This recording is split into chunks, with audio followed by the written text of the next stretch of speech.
Hi everyone, this is Jim. Welcome to this postmortem of my Blitz game number 665. My opponent started off with the move b3, Larsen's opening, also called the Nimzowitsch-Larsen attack, or maybe Larsen-Nimzowitsch attack. Anyway, yeah, Larsen used to play this way. There's different responses here. You know, it's an unfamiliar opening, and it's often a good idea when you're facing some offbeat and unfamiliar opening just to play classically, put a pawn in the center. Looks like e5 is the most popular move here, but there's nothing wrong with d5 either. He goes bishop to b2. I should say that actually this opening allows black to equalize immediately, so it's not an opening that white plays for an advantage, but it's more playing to get your opponent into unfamiliar territory. And so that kind of worked here, I guess. I was doing fine for a while, but then I slipped up. Anyway, yeah, I played e6 here. This is okay, although it's funny, the opening book gives knight f6 as the top move here. Not a move I wanted to play because I thought he might just take that and mess up my pawns over here. But I suppose that's not something to really be afraid of, since he has to give up that good bishop to inflict that damage. That is his only developed piece at this point. So probably knight f6, you don't really have to fear that idea of taking the knight. There's also bishop g4, just getting the bishop outside the pawn chain before playing e6. But it turns out e6 is also equal, so this is still fine for black. He goes knight f3. I go knight f6 now. That was my idea, just to be able to take back with a piece. And he goes d3. d3 is a pretty rare move here. Sort of a normal way for the Larsen's opening to continue would be with c4, going after undermining the center. And after a couple of moves like bishop e7, e3, castles, you know, there's a number of ways for white to proceed from here. It's certainly a playable opening for white. I don't want to give anybody the idea it's a bad opening. It's just that it gives up the opening advantage, and your only edge that you have is if you play it a lot, you may get more familiar with these positions than your opponent. But there's a number of ways white can proceed here. Put another pawn in the center with d4, develop a knight to c3, play bishop to e2, and prepare to castle. All of this should be fine, and but also no big threat to black either.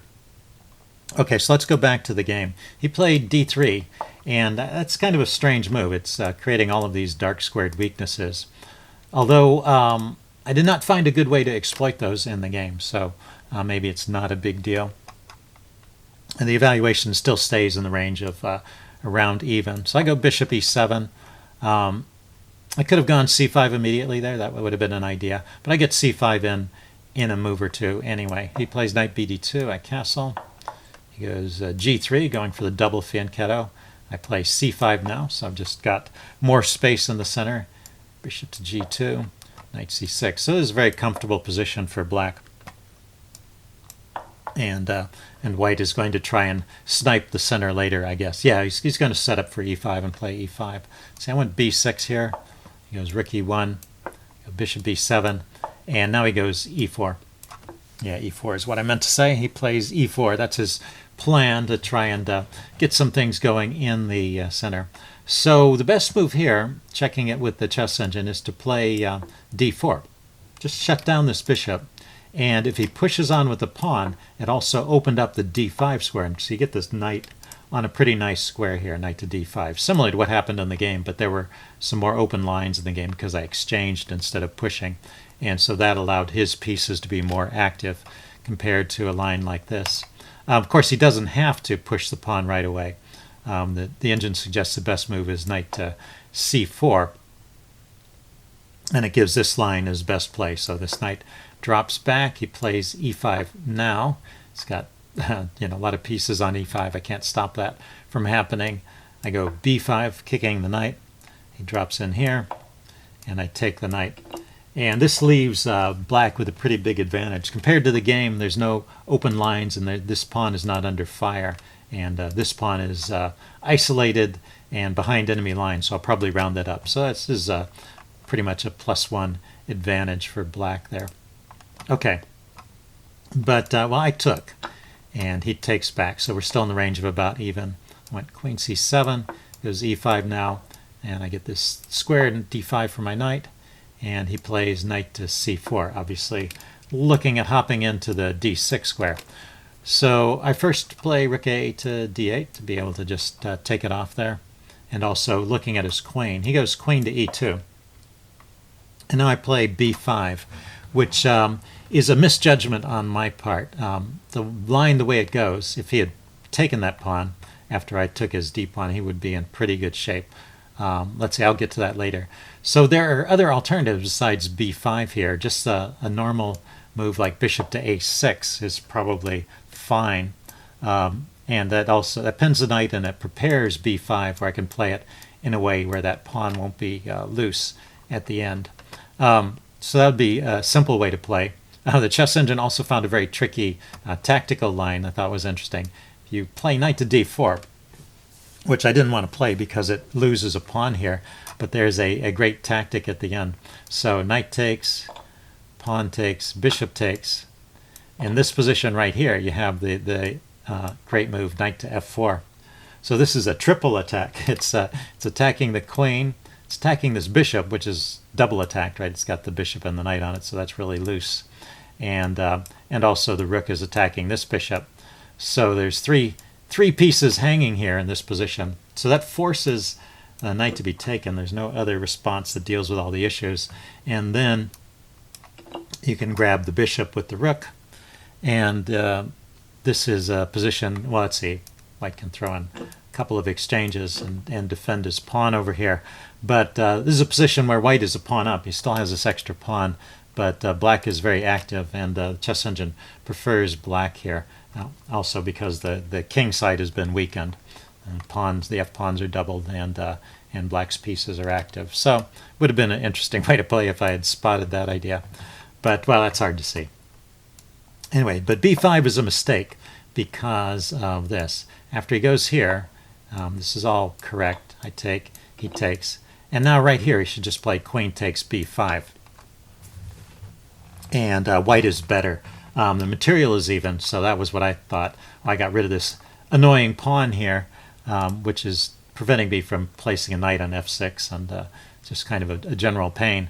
And I've given up a b pawn. I thought that wasn't a bad trade, but if you look at what's remaining on the board, I'm left with two weak pawns over here that he can pressurize, and it's a good position for white.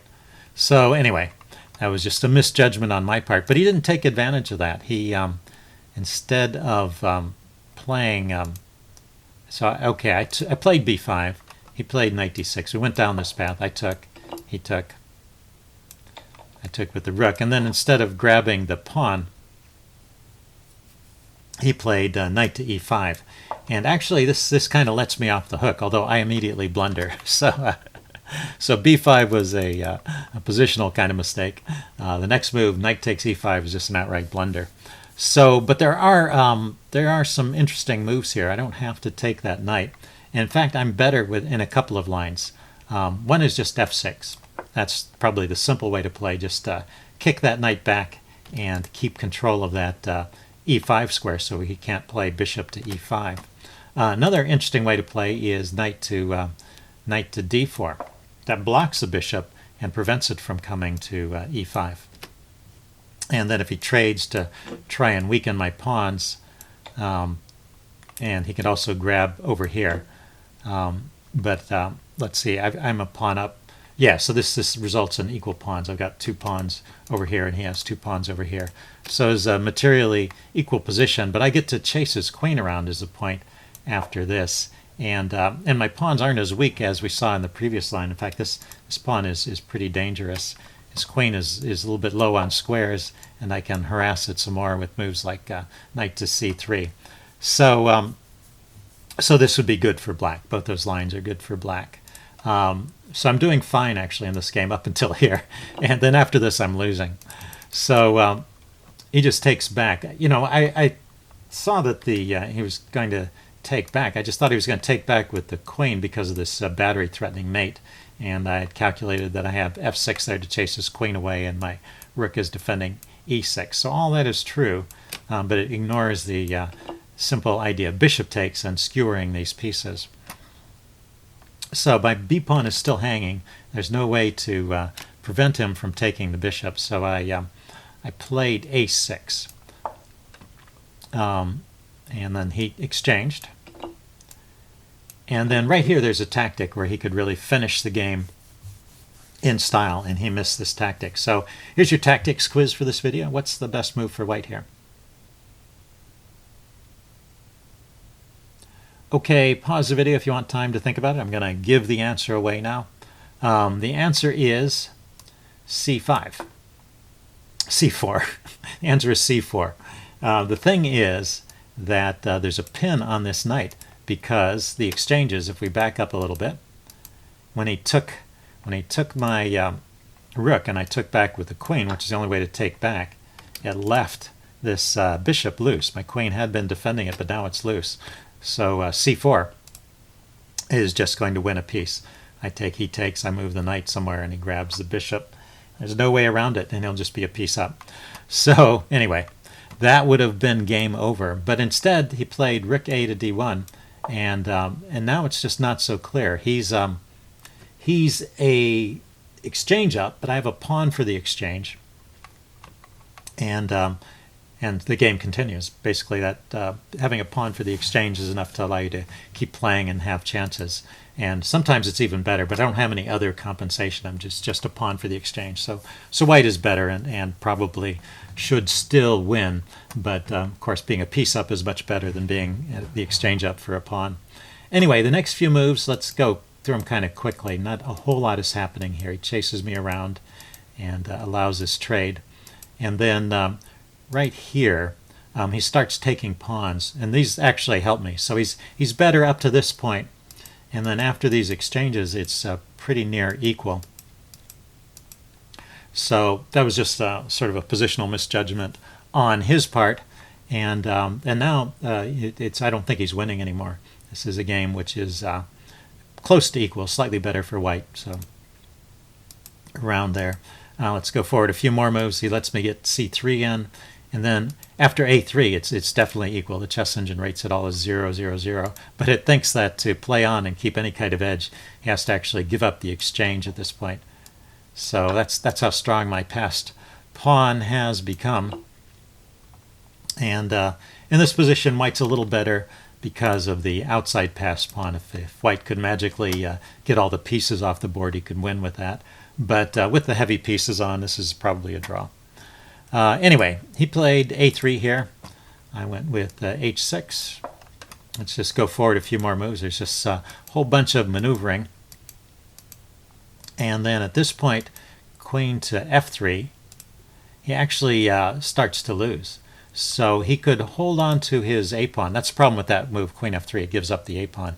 He could play rook c to c1 and just hold on to the pawn, and this would stay in the range of even. I don't really have a great way to increase the pressure. You know, he doesn't have any way to get anything going against me, but I don't have any way to push that pawn forward further. So we're in kind of a stalemate here in a way.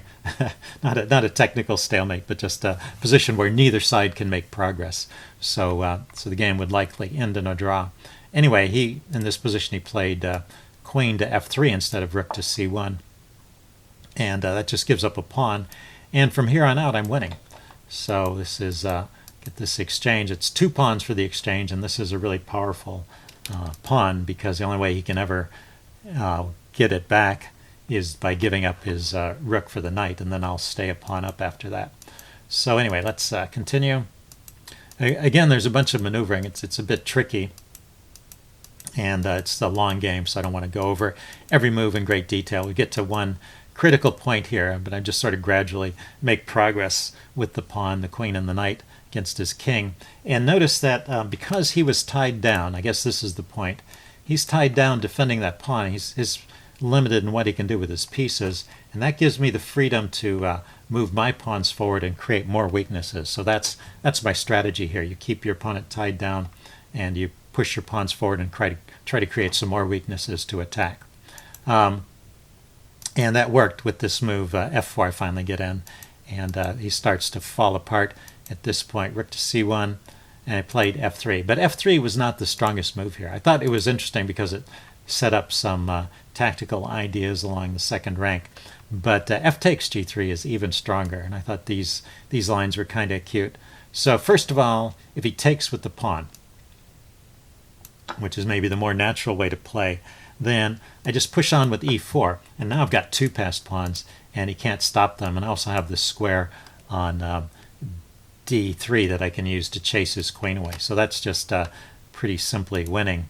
The more interesting line here is if he takes with the king, and now there's a bunch of tactics here. So queen to f4 check, giving up the queen, allowing the queen trade, but notice that he can't take. Here's the first of the tactics. He can't take because of the knight fork.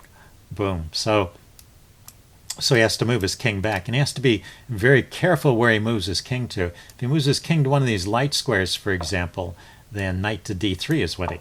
Once again, this pawn cannot be taken because of the fork. So nasty stuff going on here. So he has to move his king back to h2, and now he's kind of frozen, and I can just start marching my king up. The game might continue like this. And now he's in Zugzwang. He has no good move here. If he moves his king away, I will take the pawn. He can't go to the light square because of the knight d3 check and fork. Can't move his rook. He could move the f-pawn, but that just delays things for a little bit.